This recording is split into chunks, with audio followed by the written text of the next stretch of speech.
Hello, welcome back. We're on Step 5C and D. Step 5C is Good Clean, Deep Clean charts, and D is how to create your own cleaning schedule.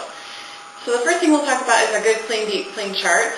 Unfortunately, we are totally sold out of those. So hopefully you've already got your own set. If not, then I'll explain a little bit about what they're about. So a Good Clean, Deep Clean chart lists all of the different things that you need to clean in that particular room. Now in our 10-step book, we have an example of a cleaning chart, and the example in here is of the kitchen. And if you have our 10-step book, which is on clearance right now, and for a really great price, then you can use this to set up your own cleaning chart in your room. But we divide it into Good Clean and Deep Clean. Now a Good Clean is something that you'll do once a week in that particular room. It's not a deep down dirty, get under the couches type of clean. It's just it's a clean that makes you feel good about that room. And the way that you want to list it is you list it in order of top to bottom, left to right. So when you clean, you need to make sure that you're cleaning from the top down. So any dust, any things that fall on the floor, the last thing you'll do is sweep up or vacuum. And so you're not vacuuming first and then creating all the stuff fall into the floor and then you have to vacuum again. So an example of a kitchen good clean would be to put away all out-of-place items, dispose of any outdated food, put all dishes away, scour your sink, clean your stovetop and microwave, dust your blinds and windowsills if you have any in your kitchen, dust your picture frames and decorations, wipe off the table, chairs, and bar stools, polish your countertops and wipe off all your appliances. Then sweep the floors, shake any rugs out that you have, vacuum. If you have a large area rug, vacuum that. Empty your garbage cans and then mop the floor and replace the rug. So as you can see, as I've listed, we're going from the top down to the bottom. Now a deep clean is where you get, it's kind of what you call your spring clean. However, if you do this every other month, then you don't really have a huge, big spring cleaning session, which most people hate and most families dread. So my deep clean is set up so that it's done every other month in that particular room.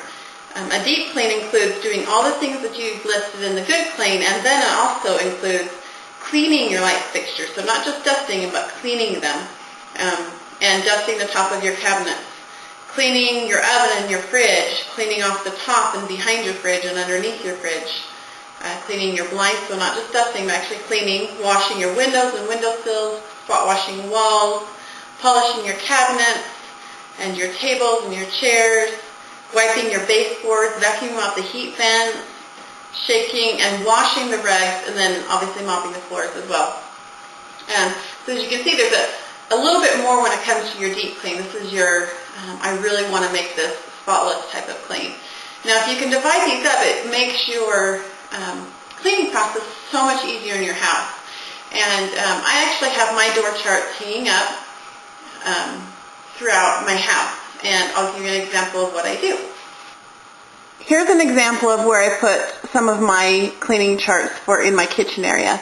These are ones that don't really have a door for me to put them by, so those are my porches, patios, and decks. And then I've also got my entryways and hallways in here. And then I've got my great room door chart in here as well. And I just put them on the back of my cupboard door, so it makes it really easy to hide it, and yet it's a really easy access to find. For my kids' rooms, I put it inside their closet door, and the sun's kind of shining on that window. But I put their good clean, deep clean charts on the inside of the closet door so they can see it and read it. And for my kids who know how to read, it's a great way to use the tool to let them know, okay, you've got to do a good clean on your room today. And they can just go. They can see exactly what they need to do. And what I'll do with a permanent marker is I'll cross off any lines on here that doesn't pertain to that room. So the kids, they don't have to do anything that the lines are crossed off as. So as you can see, I've got a place for all of my good clean, deep clean charts in my house. And you just have to make it work according to what you have in your house. Some people like to spiral bind them and keep all the charts together and then just keep them with their cleaning tote as they go around the house. And you can do that way as well. Always make sure that whatever you do, laminate your charts. Anything that you laminate, you can write on with permanent marker. I use a fine tip Sharpie.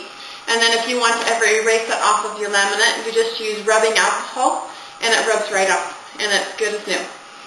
Okay, so how do you set up your cleaning charts? Well, there's different examples that you can do. And in our 10-step workbook, there are lots of different ways that we show that you can set up your cleaning chart, and I'm sure there's a lot more ways after that, but these are just some examples. So you can set your weekly good clean by listing all the rooms in your house, then deciding what day to do, and you can even assign it to different people if you'd like. Now remember when you're assigning the rooms the days, don't assign all the hard rooms on the same day. Make sure you mix it up with some harder rooms, some easier rooms, so that you don't just feel slammed all in one day. However, some people like to do that, then that way their cleaning is all done just in that one day, and then they can play the rest of the week. So that's another way to do your weekly good cleans if you'd like. An option for your good cleans are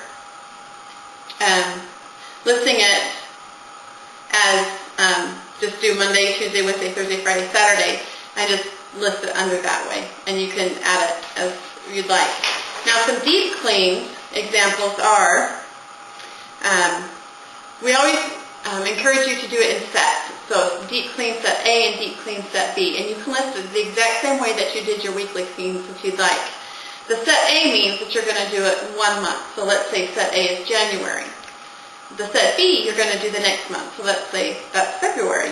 So set A you do January, set B you do February, set A you do March, set B you do April, and you get the idea. You just rotate it every other month, and that's how you can do your deep cleans in your house. And then as you're doing those, you're not having one big spring cleaning day, which, as I said before, the family really hates, and a lot of women do too. Honestly, I don't like those kind of days, so I like to spread it out.